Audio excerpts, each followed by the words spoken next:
Hello students, class 10th में हमारा जो चैप्टर चल रहा है वो है द्विघात समीकरण। और इस चैप्टर में हम जो टॉपिक आज शुरू करने वाले हैं वो है द्विघाती सूत्र और मूलों की प्रकृति। अब सबसे पहले बच्चों, मैं आपको ये बताना चाहूँगा कि जो द्विघात समीकरण है उसको लिखने का तरीका ये होता है ax² + bx + c = 0। ये स्टैंडर्ड फॉर्म होता है एक द्विघात समीकरण का। इसमें जो a है वो x² का गुणांक है, b जो है x का गुणांक है और c एक अचर पद है। ठीक हो गया।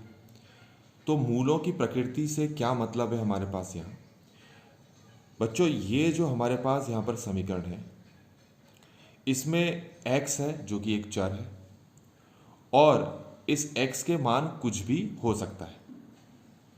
पर इस समीकरण के लिए x के ऐसे दो मान पॉसिबल हैं, संभव हैं, जिनको इस समीकरण में अगर हम रखें तो ये पूरा का पूरा हिस्सा 0 के बराबर हो जाएगा। तो x के वो जो दो मान होते हैं उनको इस समीकरण का क्या बोलते हैं? मूल बोलते हैं। क्योंकि ये द्विघात समीकरण है तो इसका घात जो है वो कितना है? 2 है। तो 2 घात होने के कारण से इसके जो कुल मूल यहाँ पर निकलेंगे वो सिर्फ 2 ही निकलेंगे। 2 से ज़्यादा मूल हम ज्ञात नहीं कर सकते। 2 से ज़्यादा मूल हम ज्ञात नहीं कर सकते। तो बच्चों, अब हम आते हैं यहाँ पर मूलों की प्रकृति। मूलों की प्रकृति का मतलब है यहाँ पर जो x के मान है, कितने मान पॉसिबल हैं। तो मैं आपको बता चुका हूँ कि यहाँ पर x के से 2 ही मान आप निकाल सकते हो, ज़्यादा से ज़्यादा। और किस किस कंडीशन में वो x के मान इसमें से निकल सकते हैं, उसी कंडीशन को हम मूलों की प्रकृति पढ़ेंगे। इसके लिए आपको एक फॉर्मूला यहाँ पर याद रखना है जिसको बोलते हैं हम विवितकर, और इंग्लिश में बोलते हैं डिस्क्रिमिनेंट, जिसका फॉर्मूला होता है d = b² - 4ac। ये b a c कहाँ से लिए गए हैं? द्विघात समीकरण से लिए गए। ये हमारे पास विवितकर का फॉर्मूला है। अब इस फॉर्मूले में जब a b c का मान यहाँ पर रखोगे तो 3 कंडीशन बनेंगी। पहली कंडीशन ये है कि हो सकता है कि d आपका पॉजिटिव है, धनात्मक है।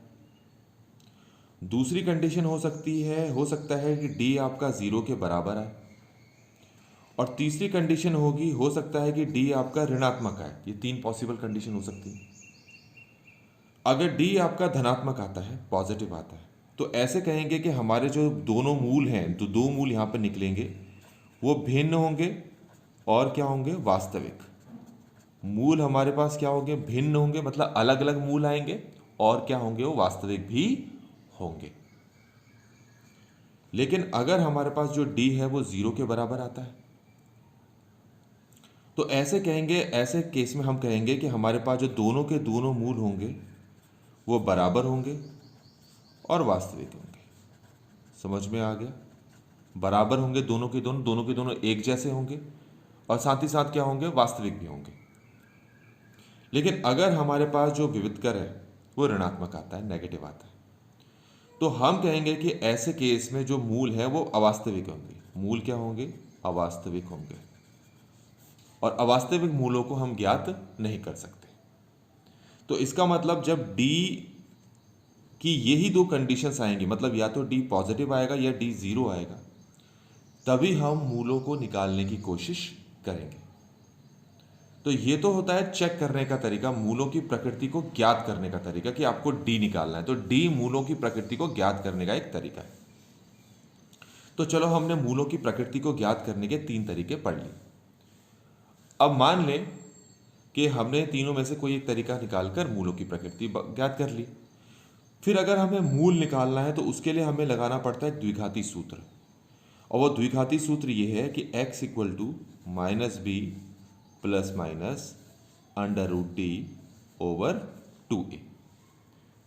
तो ये जो फॉर्मूला है इसको कहते हैं द्विघाती सूत्र। क्या कहते हैं इसको? द्विघाती सूत्र कहते हैं। और इस तरीके से हम क्या करते हैं, जो मूल हैं उनको निकालते हैं। तो ये तरीका होता है मूल निकालने का, इसलिए द्विघाती सूत्र हो गया ये। और ये जो तरीका है विवितकर वाला, इस तरीके से हम क्या करते हैं, मूलों की प्रकृति को ज्ञात करते हैं। फटाफट से मैं इसी में आपको एक क्वेश्चन करके दिखाता हूं, चेक करके कि मूलों की प्रकृति को हम कैसे ज्ञात करते हैं। तो यहां पर मैं एक अपनी तरफ से प्रश्न ले रहा हूं, 2x² 3x + 4 = 0। मुझे चेक करना है मूलों की प्रकृति। तो सबसे पहले इसमें से आपको a अलग करना होता है, b अलग करना होता है और c अलग करना होता है। a कैसे अलग करते हैं? जो ये x² है, x² के आगे जो नंबर होता है उसको हम कहते हैं a, जो कि x² का गुणांक होता है। b कहाँ से मिलेगा? x के आगे की जो संख्या होती है उसको हम कहते हैं b, जो कि 3 हो गया यहाँ पर। जो ये अचर पद है, अकेली संख्या है, इसको हम कहते हैं c। अब हम लगाएंगे, निकालेंगे विविधकर, जिसका फॉर्मूला होता है b² - 4ac। b हमारे पास कितना है, 3 है, तो ये हो गया 3 का स्क्वायर -4, 4 यहाँ पर मल्टीप्लाई है, फिर a कितना है, 2 है, फिर c कितना है हमारे पास, 4 है। 3 का स्क्वायर कितना हो गया, 9 -4 2 हो गया 8, 8 4 कितना हो गया, 32। ये समझ में आ गया होगा। 9 - 32 होता है -23। और यहाँ पर आप देखो कि आपका जो विविधकर है वो ऋणात्मक आया है। ऋणात्मक विविधकर से हमें पता चलता है कि जो मूल हैं वो अवास्तविक है। मूल क्या है, अवास्तविक। और अगर मूल अवास्तविक होंगे तो हम द्विघाती सूत्र का इस्तेमाल नहीं करेंगे। फिर इसका इस्तेमाल हम नहीं करेंगे। कब? जब मूल क्या हो, अवास्तविक। और मूल अवास्तविक है, इसका पता कैसे चलेगा? अगर आपके पास d है वो कैसा आए, ऋणात्मक, नेगेटिव आए। तो एक प्रश्न से तो हमने पता लगा लिया कि मूल अवास्तविक की कंडीशन क्या है। अब हम एक दूसरा क्वेश्चन देखते हैं, और उस दूसरे क्वेश्चन में हम क्या करेंगे, उसमें भी हम मूलों को चेक करेंगे। तो बच्चों देखो, हमने एक और क्वेश्चन यहाँ पर ले लिया है, एक द्विघात समीकरण। तो इसके अगर मूल निकालने हैं तो पहले आपको a निकालना पड़ेगा, b निकालना पड़ेगा और c निकालना पड़ेगा। a कहाँ से मिलेगा? जो ये x² होता है, जो ये x² होता है, इस x² के आगे जो संख्या आपको दिख रही है, वैसे तो कोई संख्या नहीं दिख रही, तो वहाँ क्या है, 1 है। तो x² के आगे जो संख्या होती है उसको बोलते हैं a। x के आगे की जो संख्या होती है उसको हम बोलते हैं b। और ये जो लास्ट वाली संख्या होती है इसको हम बोलते हैं c। अब हम क्या करते हैं, विविधकर निकालते हैं, जिसका फॉर्मूला होता है b² - 4ac। अब आपको पता है जो b है वो हमारे पास कितना है, -3 का स्क्वायर -4 × a 1 हो गया, और c कितना है, 3। -3 का स्क्वायर कितना हो गया, -3 का स्क्वायर, देखो माइनस का स्क्वायर तो प्लस होता है, तो 3 का स्क्वायर कितना हो गया, 9, माइनस ये हो गया 4 3 जा, ये 3 नहीं है, ये 2 है, ये गलत लिख दिया मैंने यहाँ पर, 2 है, ये 2 है। तो 4 2 जा कितना हो गया, 8, और 9 - 8 कितना हो गया, 1। अब यहाँ पर आप देख सकते हैं कि आपके पास जो विविधकर है वो धनात्मक आया, पॉजिटिव आया। तो ऐसे केस में हम कहेंगे कि मूल जो है वो आपके पास वास्तविक है, साथ ही साथ भिन्न है। मूल वास्तविक तथा भिन्न है। भिन्न मतलब अलग, दो मूल निकलेंगे और दोनों अलग अलग निकलेंगे।